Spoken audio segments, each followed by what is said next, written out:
Welcome back to my YouTube channel और मैं हूँ आपकी अपनी होस्ट आशी। हमें समझदार होना था यार, मगर इतना भी नहीं कि ईद की खुशियाँ फीकी लगने लगे, हमारे हाथ मेहंदी से सूने रहने लगे, वो छोटी छोटी खुशियाँ मान पड़ जाए। आजकल अगर हम अपने इर्द गिर्द देखें तो बहुत से लोगों ने ईद मनाना छोड़ दिया है। ईद को भी हम आम दिनों की तरह गुजार देते हैं। आखिर हम खुश क्यों नहीं होते? हमारी ज़िंदगियों पे बहुत बड़े बड़े बोझ हैं। तो फिर बात इतनी सी है कि क्या पहले लोगों की ज़िंदगियों में इतने बड़े बोझ नहीं थे? नहीं, पहले लोगों के पास खुश होने की वजह शायद कुछ ही दिन थे जिन्हें वो बड़े एहतमाम से मनाया करते थे।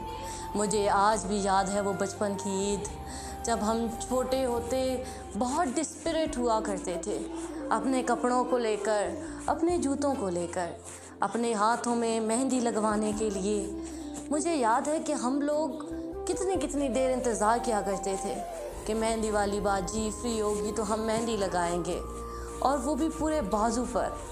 और जिसकी मेहंदी अच्छी लगती थी, सुबह वो सबको इतरा इतरा कर दिखाया करती थी कि देखो तो मेरी मेहंदी का रंग सबसे अच्छा आया है। वो जब हम ईद से पहले कार्ड ख़रीदते थे और अपने दोस्तों के देते थे, अपने दोस्तों के लिए कार्ड लिखा करते थे, अपनी पॉकेट मनी से वो 5 और 10 रुपए का कार्ड ख़रीदा करते थे और अपने दोस्त को भेजा करते थे।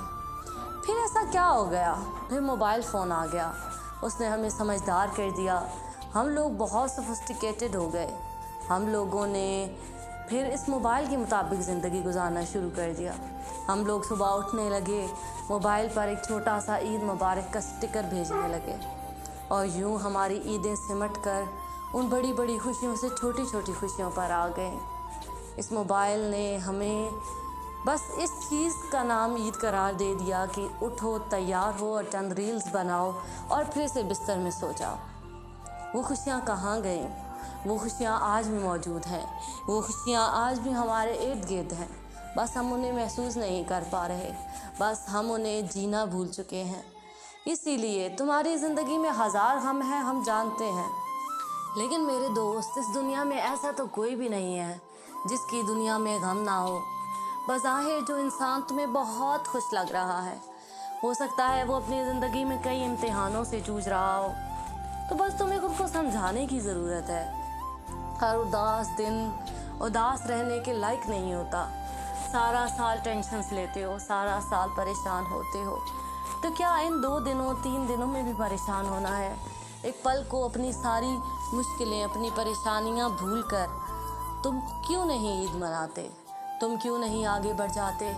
तुम क्यों नहीं तैयार होते?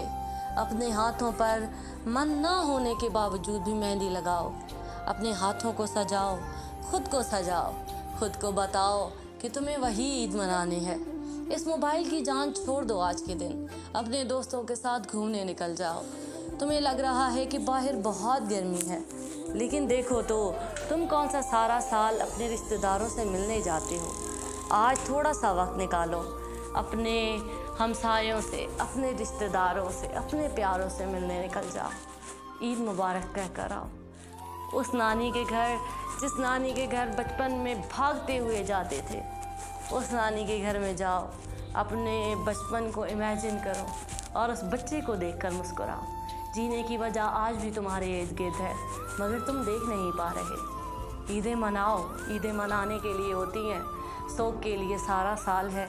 कम से कम इन 3 दिनों को इतनी इजाज़त तो दो कि वो तुम्हारी ज़िंदगी में 2 पल की खुशियाँ ला सकें, तुम्हारी रूटीन में थोड़ी सी डिस्टर्बेंस पैदा कर सकें। अगर तुम्हें ईद के दिन भी सोना ही है तो क्या फ़र्क रहा इस दिन में और मामूली दिनों में? इसीलिए ईद के दिन थोड़ा सा थक जाओ, कोई बात नहीं।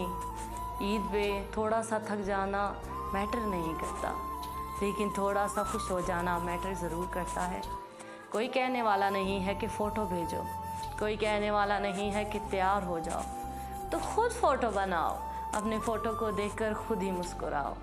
तुम मुस्कुराने के लायक हो और ये ज़िंदगी जीने के लायक है। इस दुनिया में लोगों को बहुत से गम मिले, तो क्या उन्होंने जीना छोड़ दिया? नहीं ना। तो फिर मुस्कुराओ। एक मुस्कुराहट उन गमों के नाम, एक मुस्कुराहट उन हसरतों के नाम जो हमारी पूरी ना हो सकी, एक मुस्कुराहट उन लोगों के चले जाने के नाम जो हमें बहुत जल्दी छोड़कर चले गए। और हम लोगों में एक मिथ ये भी है, जब कोई हमारा अपना चला जाता है तो हम ईद नहीं मनाते। अरे क्यों? तो क्या तुम्हारा वो जो अपना चला गया है वो ये चाहता था कि तुम उसके बाद खुशियाँ ना मनाओ? अरे वो तो तुम्हें खुश देखकर खुश था। और वो लोग जो आज तुम्हारी ज़िंदगी में हैं, हो सकता है आते साल में वो सब ना हो और तुम्हारी ज़िंदगी में वो रिग्रेट रह जाए कि काश हमने वो जो रह गए थे उनके साथ ईद मना ली होती, काश हम 2 पल को मुस्कुरा लिए होते, काश वो दिन जो हमारे ऊपर बहुत बुरे लग रहे थे, काश उन अच्छे दिनों को अच्छे तरीके से मना लिया होता। और एक बात हमेशा याद रखना, हम सारी ज़िंदगी अच्छे वक्त के इंतज़ार में गुजार देते हैं, लेकिन हमें पता तब चलता है जब वो वक्त गुजर जाता है, तब हमें समझ आता है कि जो वक्त गुजर गया वही वक्त अच्छा था। इसीलिए हमारी कमियां कभी पूरी नहीं होंगी। इंसान को चांद हासिल हो जाए तो वो आसमां की तगोदों में लग जाता है, और आसमां हासिल हो जाए तो उससे आगे।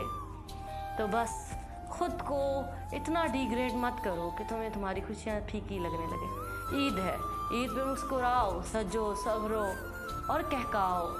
तुम इस लायक हो कि तुम खुशियाँ मना सको। तो मेरी तरफ से सबको ईद मुबारक।